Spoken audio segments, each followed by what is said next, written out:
Well, hey everyone, Zach Tucker here in Pofftown, North Carolina, getting you ready for our Carolina Classic Fair Friday Night Rivals Game of the Week presented by West Shore Homes. This week we have Glenn and Reagan. We're joined now by Raiders head coach, Coach McGee. Coach, take us through what's gone right and what's gone wrong so far for your team this year.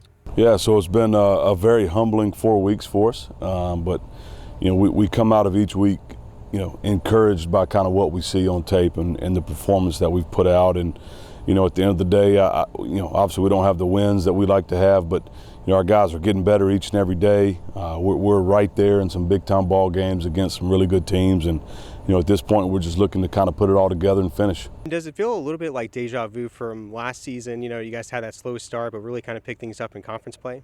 Yeah, I don't know. It's we expect to win every game. That's just kind of our culture, our expectation, and we're at that point in the season where wins are important.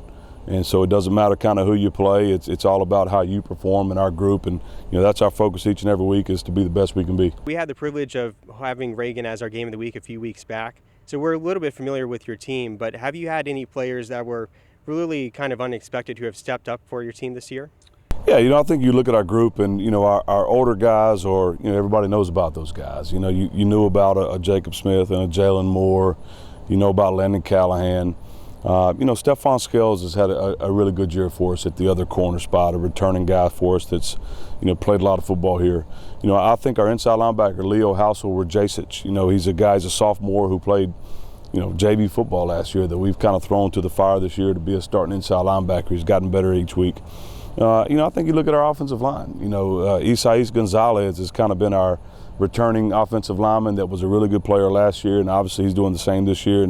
But those young guys, Nick Yount, Harry Simpson, Issa Evans, and then you throw Alex Sheedy in there, who's a senior who's never played offensive line until this year, who's been a defensive lineman for 3 years. I think that group as a whole gets better each and every week, and they're a pleasure to coach, they're a pleasure to be around. Cassidy Harvin has been what we needed and what we expected him to be at the wide receiver position. So, we're getting what we need out of some guys, and we need some guys to step up and continue to make plays. Tonight, you guys have a big-time matchup, big conference game, I should say, with Glenn. Tell us a little bit about the Bobcats and what are going to be some of the keys to success. Yeah, Coach Stevenson has always done a great job, and anytime you play Glenn, you're going to get a really stout defense. Each and every year, they're really good defensively. They fly to the ball. Very physical. I think that's the one thing that always sticks out with these guys, a very physical football game. Offensively, I think they're as good up front as they've been in a long time. Anytime you play coach, you better be prepared for a couple of trick plays and reverses and things to catch you off guard. So they keep you on your toes, do a great job coaching, great team. We're expecting a battle. It seems like every year any team in the CPC has a fair chance to make a pretty good run in the playoffs. Why do you think that teams in this conference are so successful? I think it starts with a great coaching staffs across the board. You look at all of these staffs, and they're great people. They're great men. I think they're great leaders of young people.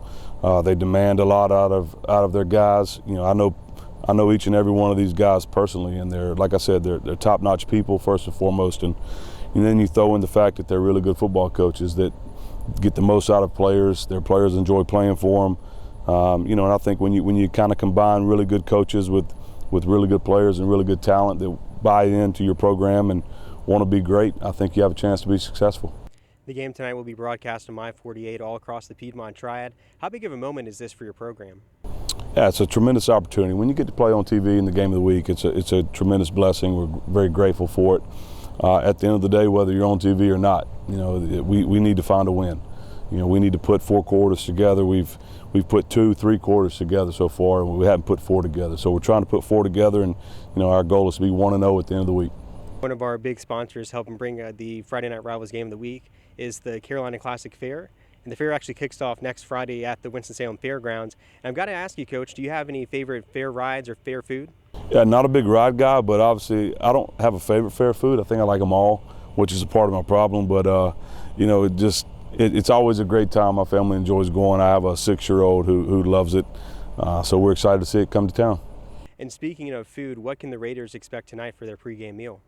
We're actually going to go down here to Pofftown Baptist Church, who's right down the road. They're having a big their church fundraiser, which is kind of pulled chicken or porta pit chicken that they're smoking, and they're actually going to feed our team. So we're excited to kind of get off campus and go down the street and enjoy some fellowship at a local church.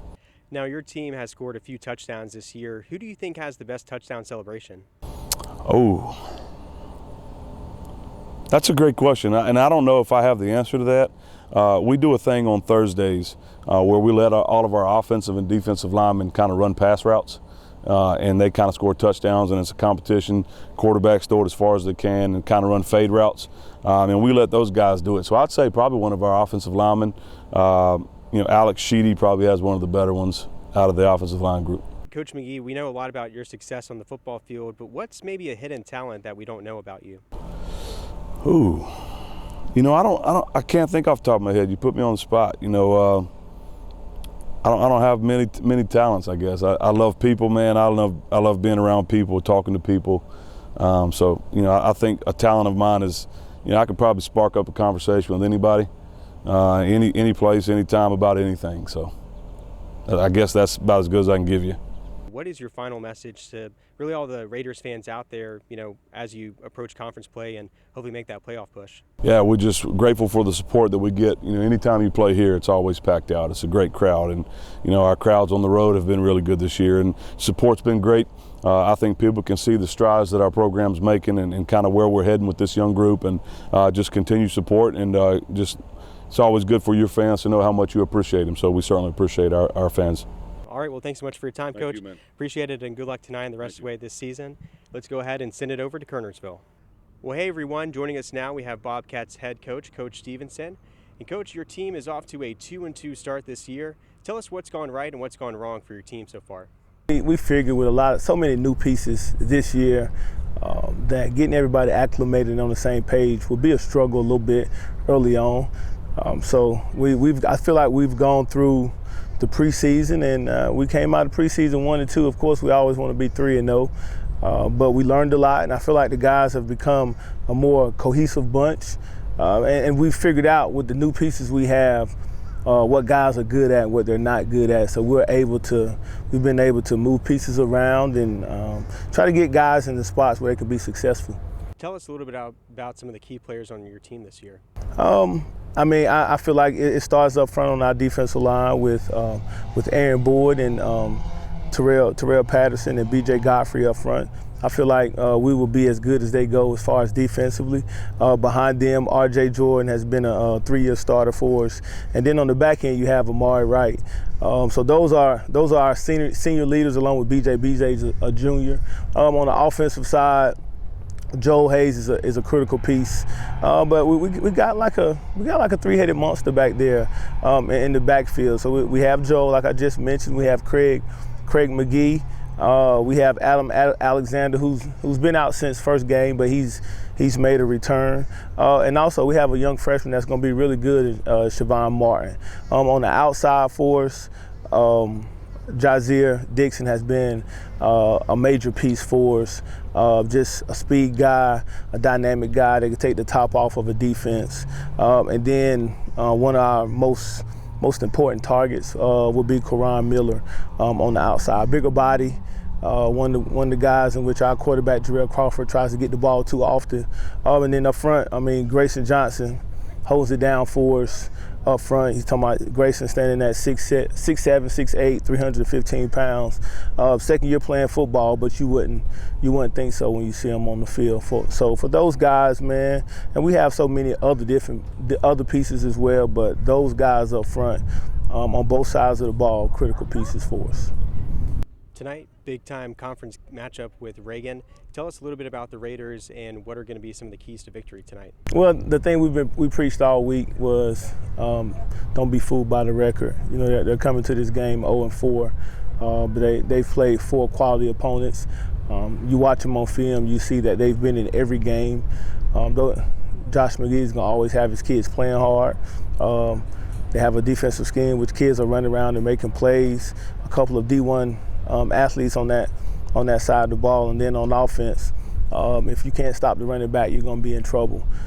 So he's only a sophomore, but he's very good. And then he has a couple guys outside that can take the top off of defense. So we got to be aware of them just because they run the ball so much. So play action is going to be big, that we recognize it and we're able to get over top and stay on top of the receivers. The game tonight will be broadcast on My48 all over the Piedmont Triad. How big of an opportunity is this for your program? It's always huge, man. Kids getting a chance to play on TV.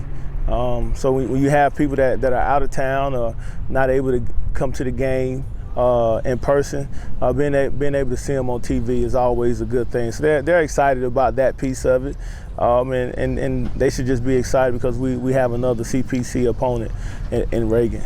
It seems like every year there's always a few teams from the CPC that have the chance to make a pretty good run in the playoffs. Why do you think that there's so much success with this conference? I say this all the time. The CPC is one of the best 4A conferences in the state, from top to bottom, and it's only getting better. As you can see, Parkland only won one game last year, but they started the season 3-0, and we were in the dogfight with them just this past Friday. And we understand that we got to take it one game at a time, or one game a week. So we're trying to go 1-0 this week, and in the CPC you can get beat any game. So we don't look at one opponent lesser than another. Our approach is the same for all 6 opponents in the CPC. One of our big time sponsors with the Friday Night Rivals Game of the Week is the Carolina Classic Fair. The fair actually kicks off 1 week from tonight over at the Winston-Salem Fairgrounds. So I've got to ask you, Coach, what's your favorite fair food and what are some of your favorite fair rides? I don't really do the rides anymore. Just the spinning around stuff gives me a little motion sickness. But I'm a big time competitor. So if I go and try to play a game and I don't win, I'm spending too much money trying to win. Whether it's the ring toss or the basketball or the water, where you got to shoot the water in the little hole, and you got to move the little horse down the little runway. So I'm very competitive. So I do more playing games than I do riding rides. And then food, I've gotten into the sweets. My kids have put me on to like the fried Oreos, the fried pickles, things like that. And then you never can go wrong with the turkey leg. Speaking of food, what can the Bobcats expect for their pregame meal tonight? Got a little baked chicken, a little mashed potatoes, get the starches, and a salad. I think it's a salad today as well. So yeah, those guys really don't care what they eat as long as they're getting something in their belly before the game. Any pregame superstitions for you or some of the players? Maybe for some of the players, I can't speak on that. But for me, nah, I'm not a superstitious guy. I just believe in one higher power, and that's just how I was raised. So I'm not very superstitious. So if I win one game and I wear a certain outfit, that doesn't mean I have to wear that same outfit next week or the week after that, or the same socks or whatever. Yeah, I don't really get into that part of it. Now, the Bobcats this year have scored several touchdowns throughout your first couple of games here. Which player has the best touchdown celebration? It's one of those things, guys they celebrate as a team. So we have team celebrations. Really don't get into the individual celebrations just because of the penalties that are attached to it. So we try to keep it team oriented, and we don't want to get those 15-yard penalties that could cost us a game or something along those lines. So we come together and celebrate as a team. So not too many individual celebrations like you see on Saturdays and Sundays. Coach Stevenson, your team is already started the conference schedule, but really going to pick things up here in the upcoming weeks and try to make that playoff push. What is your message to all the Bobcats fans out there? We're trying to go 1-0 every week.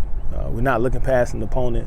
We're not looking down the road. Of course, we have some big-time games coming up, but this week we're focused on the Raiders, and that's our primary focus. Thanks so much for your time, Coach Stevenson. Appreciate it, and good luck tonight and the rest of the way this season. I appreciate it. Go Bobcats. All right, and thanks so much for tuning in for our Inside the Headset segment. Subscribe to the ABC 45 YouTube channel for more updates.